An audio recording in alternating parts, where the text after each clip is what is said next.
Hello, everybody, and I hope your travels have been safe. I hope you are with family and friends getting ready to celebrate Thanksgiving. Your forecast does include some weekend snow. It begins Friday for some. I'll have the latest on the track and the magnitude of the storm at this early stage. We'll keep you posted on that, but thank you for joining me. Hutch's Weather begins right now. But first, my great friends at Robert Gibbons Sons want to tell you about a special deal. If you need to replace your heater and your air conditioner, do it now and they will throw in a free water heater. It's quality Bryant equipment. The best equipment installed by the best technicians. Give Robert Gibbons Sons a call today. Let them know that Hutch sent you. And now let's take a look at what we have going on in the forecast. First things first, let's talk right out the gate of what I'm expecting for the early look at the potential for snowfall. Now, there is a good bet of parts of our western counties in North Dakota and northern counties in South Dakota seeing some significant snow.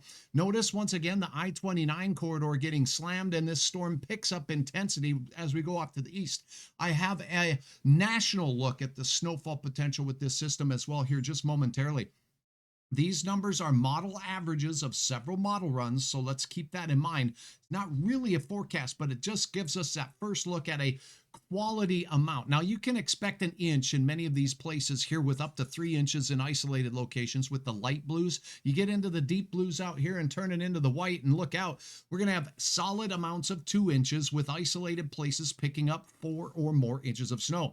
Southern Minnesota into Iowa looks to be a big time problem, so I-29 corridor travelers or I-90 corridor travelers south of the Twin Cities or Interstate 35 south of the Twin Cities, keep in mind things could get in trouble quickly. Now, here's a look at that national picture. So if you're traveling, this storm begins Friday here in the Rocky Mountains. It will have delivered Glacier National Park goodness up there, heavy snow. That tracks right into the western Dakotas where we'll see appreciable snow, and we'll see lighter amounts in the Red River Valley counties the way it looks right now. And if this does change, I'll let you know. It could track a little bit farther to the south. We'll keep you posted.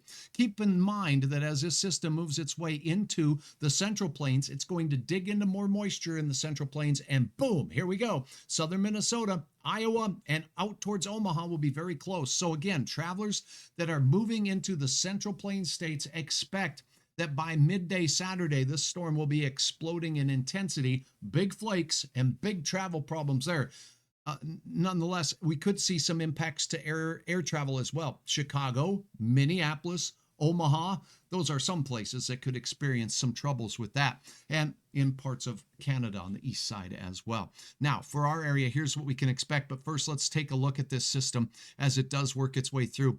Let's go to our area again, a look at the European model for something this far out. We'll go ahead and get started here, and we'll show you that we will see let me see here if I can get rid of this. All right, no, let's go here. Okay, so now as we put this into motion, we'll get into the Friday time frame here. So this is Friday night at dinner time, 6 o'clock. So Friday night dinner time, some snow in the western and central parts of North Dakota. This will straddle over to the I-29 corridor while low pressure intensifies. Things get a little heavier in Wyoming and the Black Hills as we go through, but this system is diving south. Southern Minnesota and Iowa seeing an explosion. The time frame here, noon Saturday. So you want to be through this Central Plains zone by noon on Saturday, or just wait out the storm in its entirety as well. For your Thanksgiving Day forecast, and again, happy Thanksgiving, and I am so grateful for all of you, my family, my friends, and thank you for your trust. Temperatures will be coldest in the new piles of snow. Will be single digits in teens there, including Fargo-Moorhead, a little milder in northern parts of Minnesota.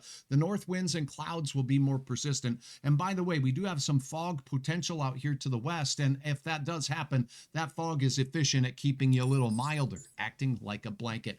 We stay in the mid-20s. North wind, 5 to 15 miles per hour out there. Sunny skies for many of us, except the far eastern counties.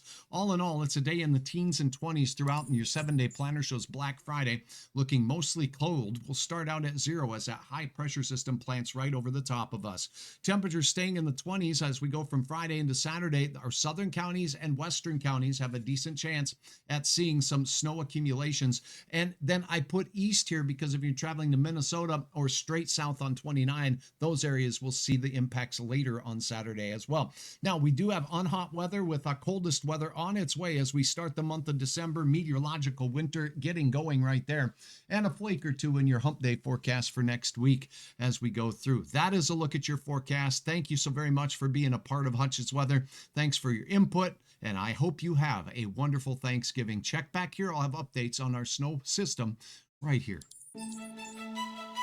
This Thanksgiving, if the questions start coming, when are you getting married? When are you moving? Remember the all-purpose deflection. Did you hear Hutch? He says the real mess hits tomorrow. Boom! Everyone's suddenly focused on the weather. From all of us here, Hutch's Weather. Happy Thanksgiving! And you're welcome for the escape plan.